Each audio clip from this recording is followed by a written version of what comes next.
Luke chapter 2 verse 40 says that, "And the child grew and waxed strong in spirit, filled with wisdom, and the grace of God was upon him."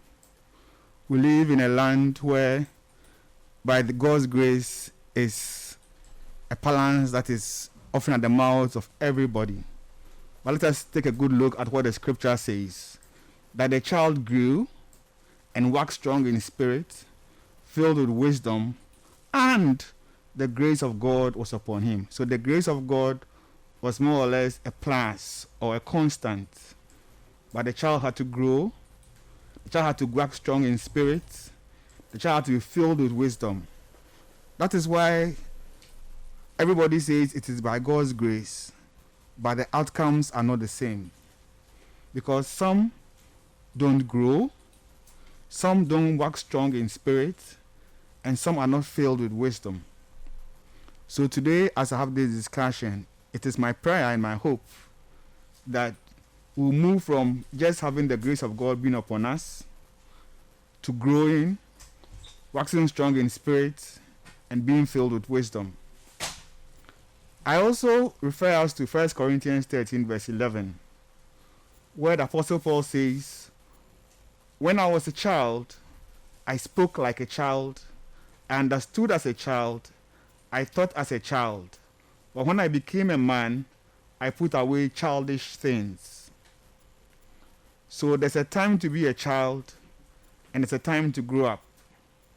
So when we grow up, we are not supposed to speak like children, we're not supposed to understand like children, we're not supposed to think like children. And aside these things that we think is automatic, is the fact that if we don't put this childish way of speaking, childish way of understanding, and childish way of thinking aside, we will remain childish, although physically we will look big. I want to bring across something that happened to me many years ago as an example of growing up. Many years ago, more than 25 years ago, I was in a meeting where the leader conducting the meeting said, "It is better to be the leg of an elephant than to be the head of an ant." This statement was made so that all of us who were ants would bring ourselves together to become the elephant who was supposed to be all powerful. After many years of living as parts of the elephant, it became obvious that not every part of the elephant was useful to the elephant. So my mind went to the scripture in Proverbs 6:6-8, which said, "Go to the ant, thou sluggard, consider her ways and be wise, which having no guide, overseer or ruler, provides her meat in the summer and gathers her food in the harvest." In this scripture, we can either make the ant the subject or the sluggard the subject. If we make the sluggard, who is a lazy person, the subject, this lazy person is supposed to look at how active and how business-like the ant is so that this person can do well in life. But today I'm drawing our attention, because of the elephant-ant controversy, to the elephant as a small animal.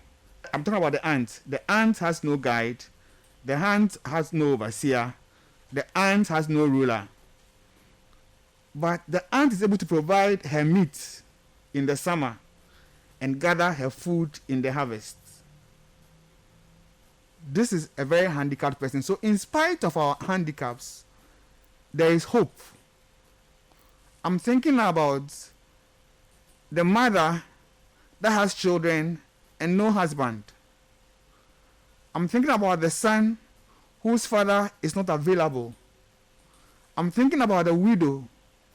I'm thinking about a state where leadership is trying but finding it difficult to do well. Does it mean that we are condemned? The ant principle does not teach us that.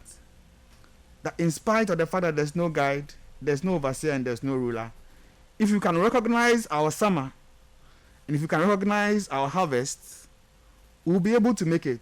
Because what happens in summer? Summer is the dry month. So when the elephant, which is very light, is in summer, the elephant is not likely to be swept away by floods or by rain. The ant is not likely to be swept away by rain, unlike the elephant. But in summer, we are able to gather the food. Her meat is gathered.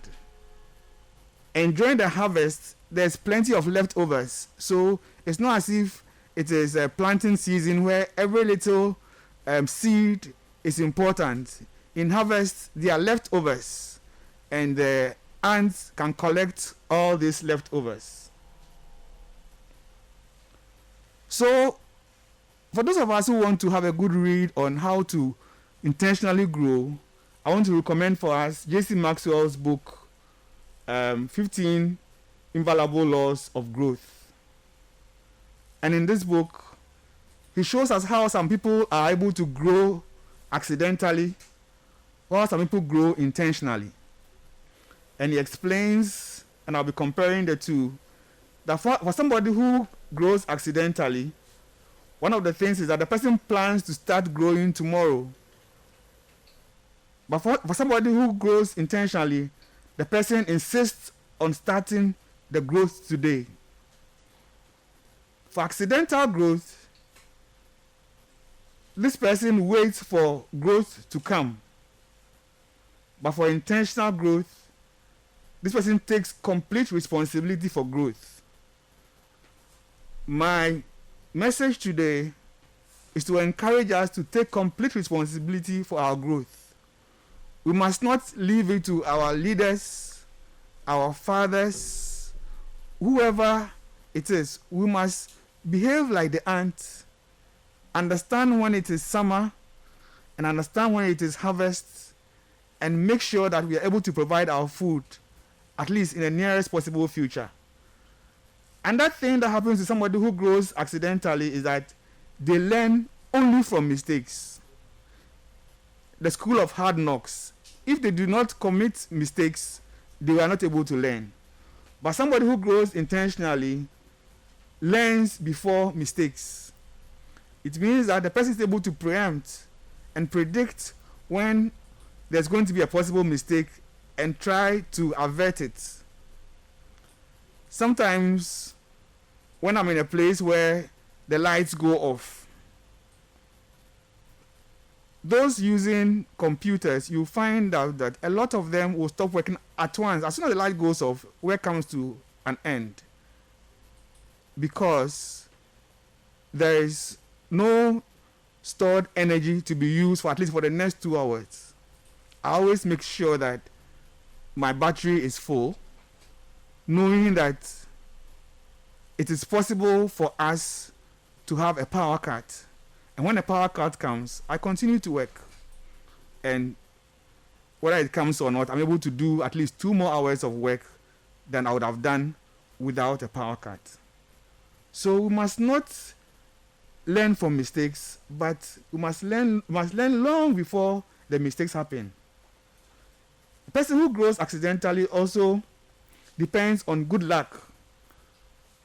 If something good happens, then it is the chance.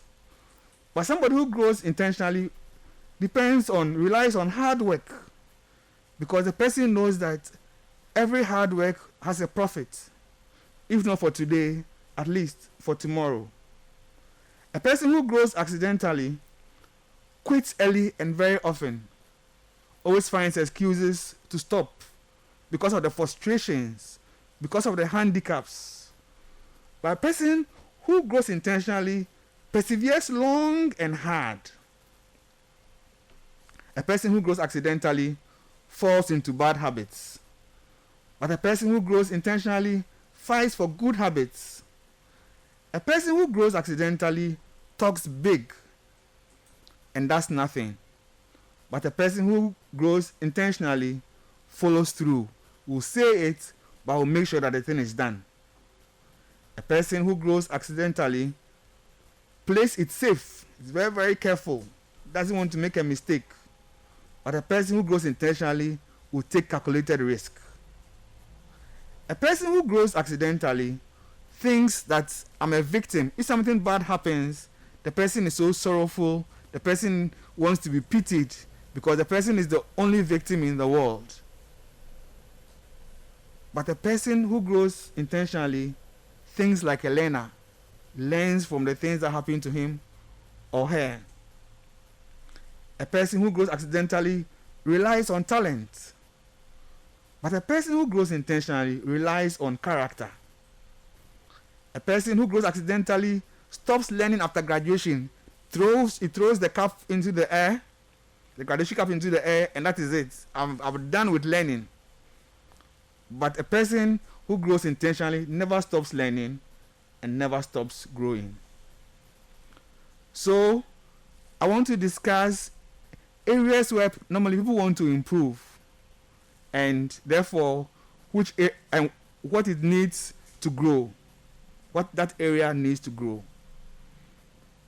Sometimes people want to improve in the purpose. Sometimes it's so difficult to know why we are here on this earth. But there is a purpose for every person that is on earth. And if you study yourself, and if you analyze yourself very well, your giftings, your talents, your background, your situations, etc., you become very self-aware and you begin to understand your purpose. Sometimes somebody wants to become a better human being. For you to become a better human being, you must grow in the area of character. You should be able to be trusted. You should be able to love others. You should be able to forgive. You should be able to be sincere. You should have integrity. If you build your character, you definitely become a better human being. And if you want to develop your career, you develop your skills. If I want to be a speaker on air, I have to develop speaking skills. I have to develop the teaching skills. I have to bring things together for me to become somebody who sits on air and is able to educate, is able to do development through the airwaves. If you want to be a better spouse or parent, then you should learn how to relate to your children, how to relate to your wife, how to relate to your friends. And these things are all learnable. You can learn them. You can be taught. If you are ready, you can grow in each of these areas. If you want to grow in your finances, you must be able to understand how money works.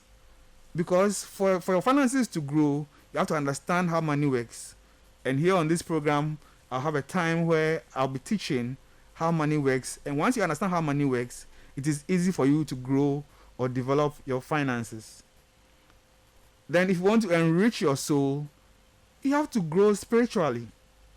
You have to learn how to pray, how to have your quiet time, how to fellowship, how to be led by the Holy Spirit. These are all areas where we can grow. And as you grow in these areas, you will see that your life is more fulfilled. So there is goals versus growth. Here on this program, Shiloh, we have discussed SMART goals, where it says SMART goals were specific, were measurable, were achievable, were realistic, and were time-bound. But if you just want to achieve goals, that's okay. But there's one thing about goals and growth. If you focus on goals, you will hit your goals. But if you focus on growth, you will grow and always hit your goals. So if you want to grow in the area of finances, so you learn about money, you realize that you meet your financial targets. And at the same time, because you have learned about money and how money works, you have also grown. You have matured in that area.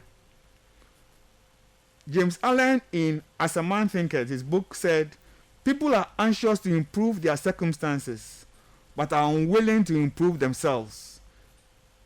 They therefore remain bound. People are anxious to improve their circumstances, but are unwilling to improve themselves. They therefore remain bound. James Allen in As a Man Thinketh. So we are looking at where I am now versus where I want to be and how to bridge the gap. Because for you to grow, you must know where you are. You must also know where you want to be. And therefore, there is a gap. How do you bridge or fill this gap? And Maxwell discusses 8 gaps or 8 misconceptions that prevent growth or maturity. Just like a child which is not well fed doesn't grow well, or a child which is diseased very early doesn't grow well. In the same way, there are things that we assume, and these assumptions do not allow us to grow well. So I'll be looking at 8 of these assumptions. Assumption number 1 is that I assume that I will automatically grow. Sometimes we feel that as we grow in age, we'll just mature. But becoming bigger does not mean that you are matured. So you meet husbands who have not grown since they were boys. The same thing they used to do when they were boys, the same thing they used to do when they were children. As they have grown and they now have children, sometimes you cannot find a difference between their children and themselves because they did not fill that gap, or something happened that did not allow them to be able to have a gap. Sometimes it is because of the problem that set in their home. Sometimes separation can leave people as victims of divorce, and therefore things that daddy would have taught them, things that mommy would have taught them are never learned, and nobody else teaches them, and as a result they become handicapped.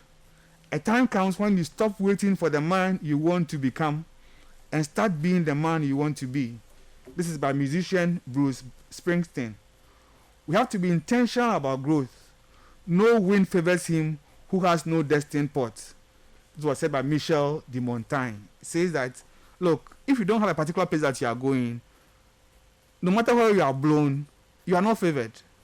But if you want to go to school and you get a scholarship, you are blessed.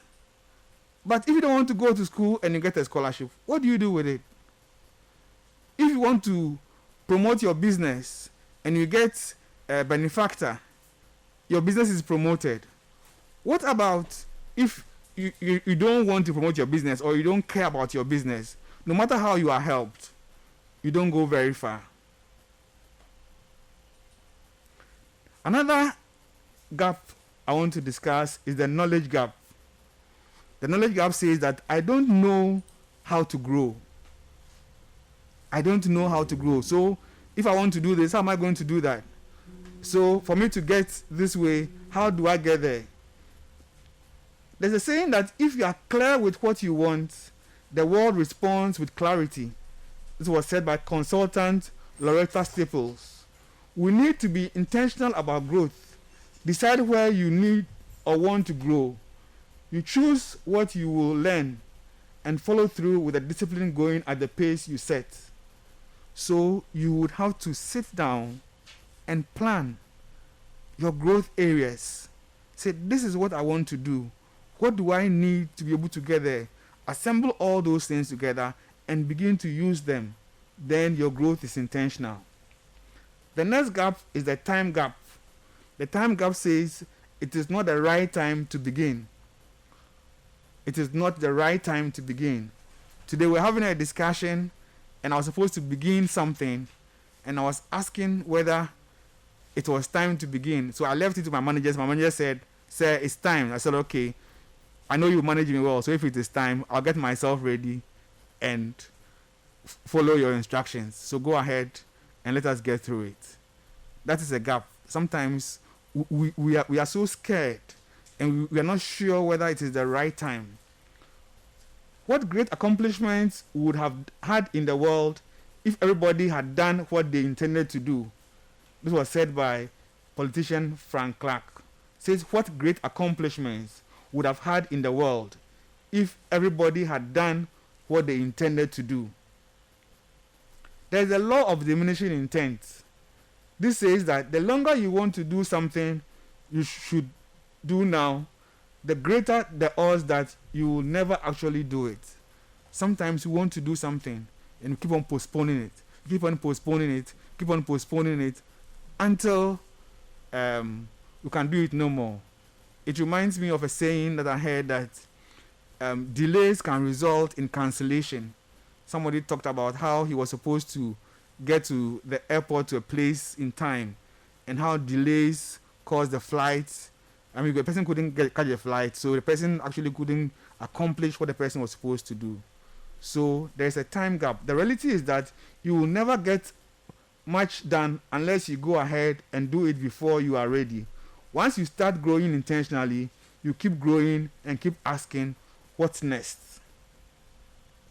The next gap, according to J.C. Maxwell, is the mistake gap. I'm afraid of making mistakes. What would you attempt to do if you knew you wouldn't fail? This is a question asked by Robert Schuller. A mistake is simply another way of doing things. You know, when you do something and you make a mistake, you learn that the thing should not be done that way. So that's another way of doing it. So you just try the other one and then you are through.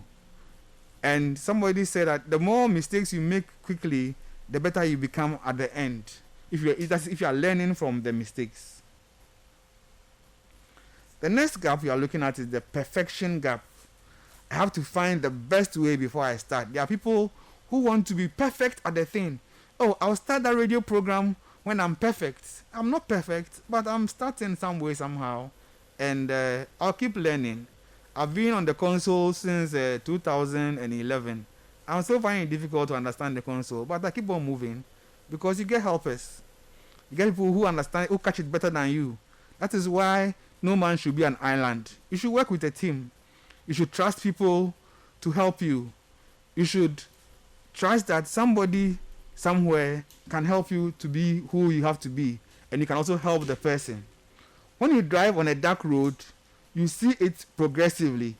As you move forward, a little more of the road is revealed to you. If you want to see more of the way, keep moving. The other gap I want to discuss is the inspiration gap. I don't feel like doing it. I don't feel like doing it. Many times before you come to the studio, you just don't feel like talking, or just don't feel like discussing, or you don't feel like teaching. But it is time, and you must make sure that when it is time, you are ready. So forget motivation, just do it. Motivation is like love and happiness. It is a byproduct.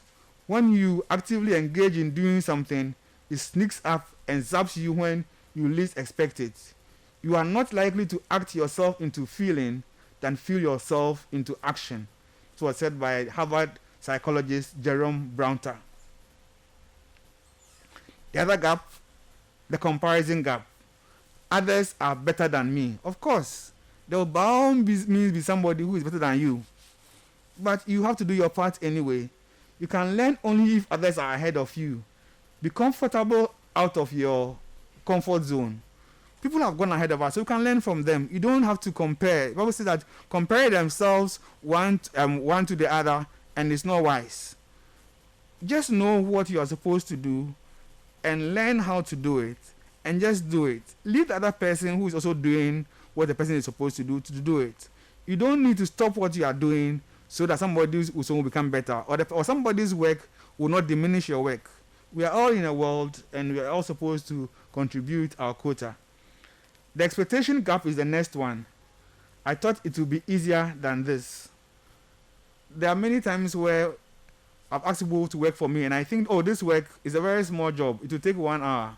Sometimes it takes 5 hours. Sometimes it takes 2 days for what you think is a small job. So it will not get easier. Preparation plus attitude plus opportunity plus action is what is called luck. Preparation, that is growth, plus attitude plus opportunity plus action is what we call luck. Maybe I'm lucky to be sitting here at Amanfo 101.5 FM and being blessed. But I have been preparing for radio for many years. Ever since I met my mentor in radio, who told me in 2011, 10 years ago, that God said I should put you on radio. I have been trying and trying. I don't think I have reached, but the action is the most important thing. You cannot change your destination overnight, but you can change your direction overnight. This was said by Jim Rohn. You cannot change your destination overnight, but you can change your direction overnight. Sometimes we think we have gone too far. Islam will say, I've gone too far to return. You've not gone too far to return. Once there is life, there is hope. So everything will not become good overnight, but you can start all over again. You can redirect yourself. You can begin afresh. And as God blesses you, you will see that that mistake was actually part of the plan. Making the transition to go intentional. Growth compounds and accelerates if you remain intentional about it. Growth compounds. That means growth becomes bigger and bigger and becomes faster if you remain intentional about it as compared to if it just comes to meet you in a way. How do we make the change? How do we make the change from where we are to where we want to go to? There are questions that you need to ask yourself. Where do you want to go in life? Sometimes you don't know. Ask God.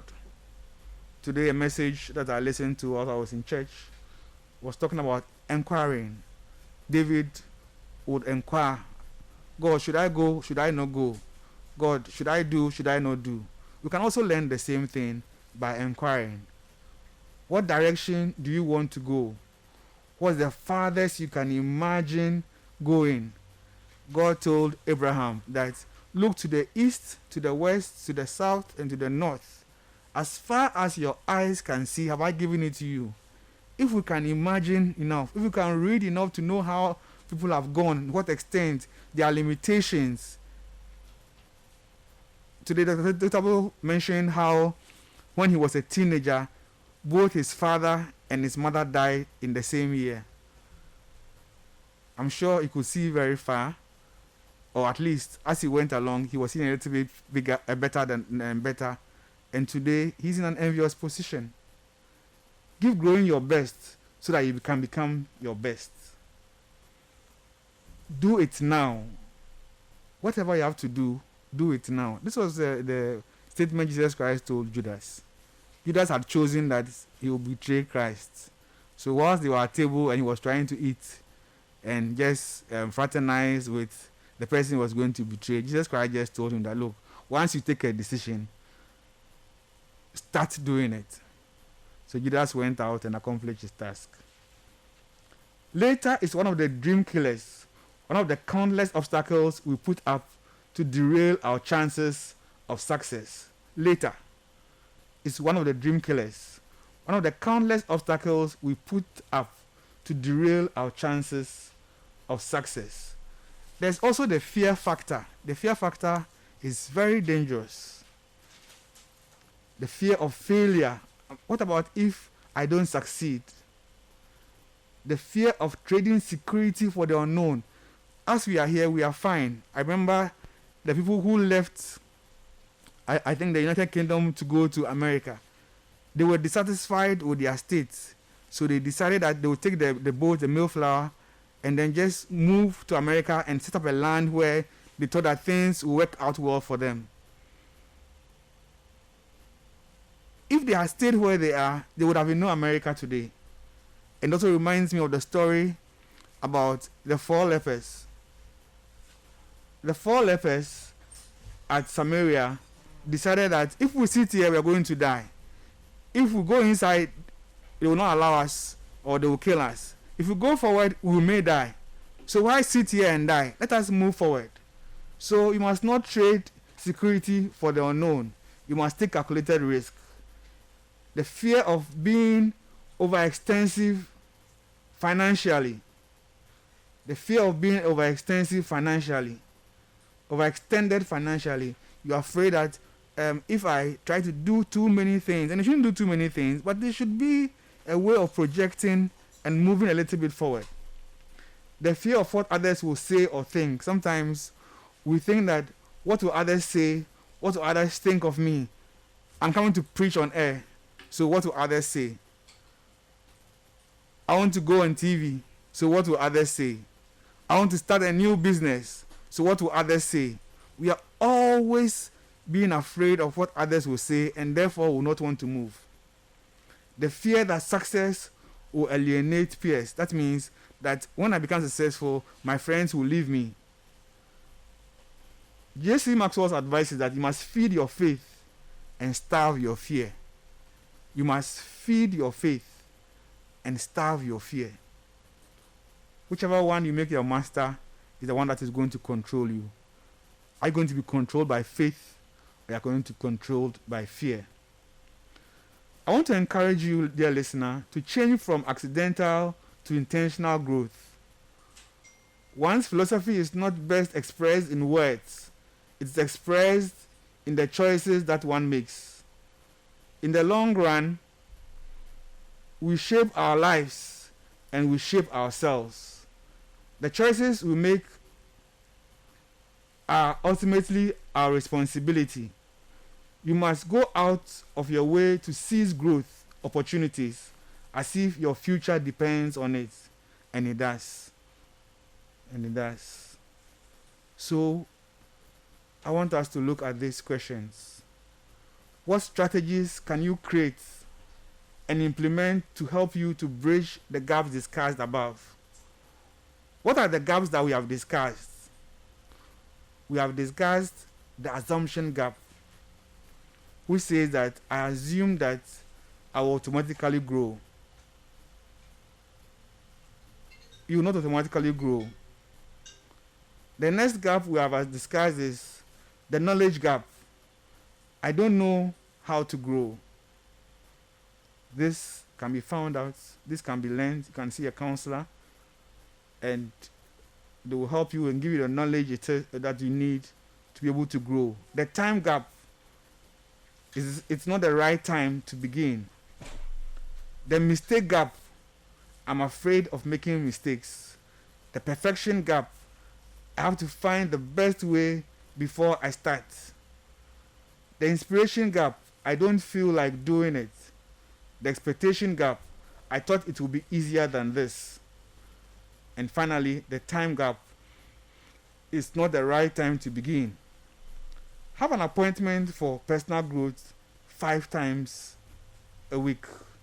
And I believe that as you plan for personal growth, you are going to do well.